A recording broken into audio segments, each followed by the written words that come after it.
Hello YouTube, this is Morgan, Airspeed Prime here with my next Avatar Korra news update video. Couple of little things here to talk about, nothing huge this time out, but some quite important things though I think to talk about. So first up, the usual Zen Monkey Studios update. I suppose 2 to 3 little things here with them. The first would be that they are confirming that it seems like the next Legend of Korra pin is going to be the Milo Be the Leaf one. So we've seen all of the concept art for this, and now we see that this indeed is the final product one, and this is the one that's going to be coming out. I really like the look of this. I think they were correct to go with the Be the Leaf one over the kind of Milo chewing on Tenzin's head, because I think the backing of like the base of the pin being the leaf, and then Milo doing the whole Be the Leaf kind of pose with the kind of noodle arms was it's a kind of defining early Milo thing. So that's really cool to see, and hopefully some of the other core characters like the Wan one we sort of know about, Lin, Suyin, those likes of characters will be coming out soon also. They do confirm it's coming in February, so not too far away on that one. The other thing that we have here is that they also put out this post on Twitter, which was quite interesting, and it is just them saying, you know, hey, hardcore Avatar fans who are grabbing our stuff, we're doing more research for you, with a picture of Promise hardcover and then also The Search, one of the Search comics. This is interesting in that it seems like they're looking into doing pins based off the comics, which I'm all for. I suppose the only thing would be like, what specifically is about the comics that they do? I think one of the main things would be the Avatar Last Airbender characters in their comic designs, in that like Katara in her comic design from the first 4 books is it's a really good design. I think I'd actually really like to see Katara in that design. Similarly, just like Fire Lord Zuko, kind of as he looks in the comics, is really cool. And then, of course, Azula appears a little bit more in the comics as well, so I could see them potentially basing an Azula pin off this.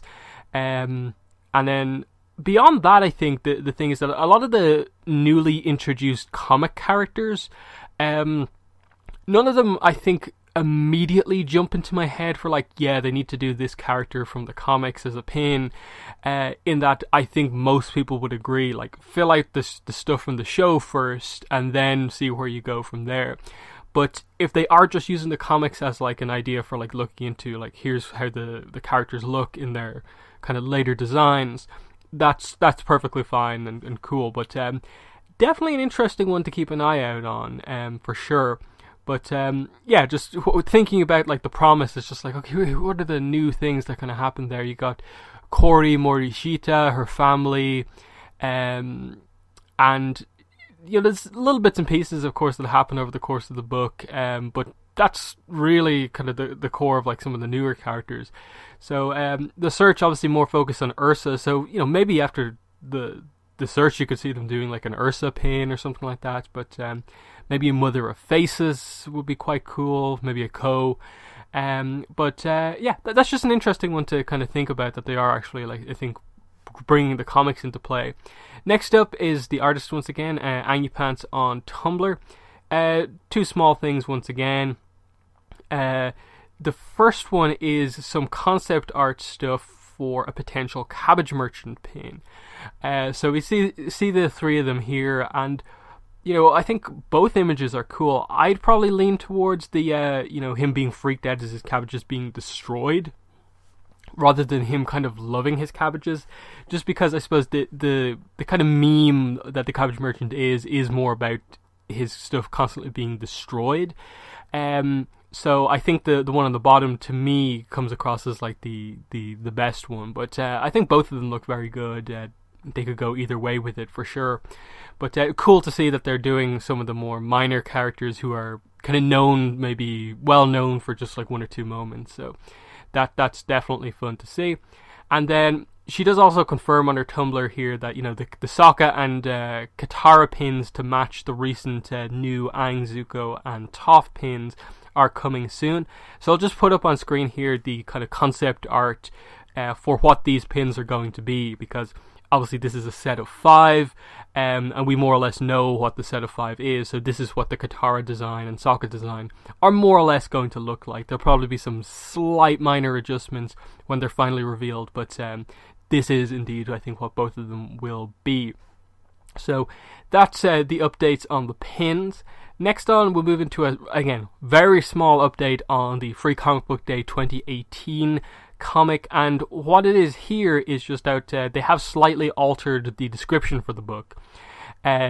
Before it kind of said like Korra like teams up with like a unknown, like they teased like, oh, Milo's on the cover, but like who's she actually going to team up with for this comic? Here they're very blunt with it.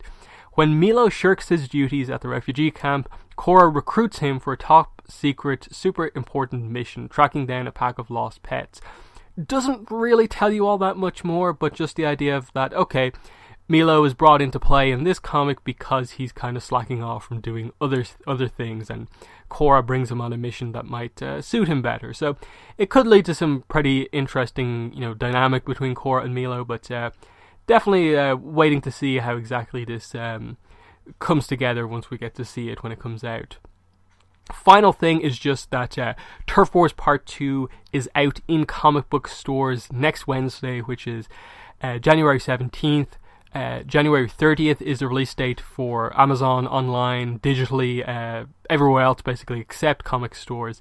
And nothing particularly new to add about it, just that in terms of my content that I usually put out for these books, Dark Horse have not got back to me about a review copy, so that looks like it's not happening this time out. So it doesn't look like I'll be able to get an early review copy out for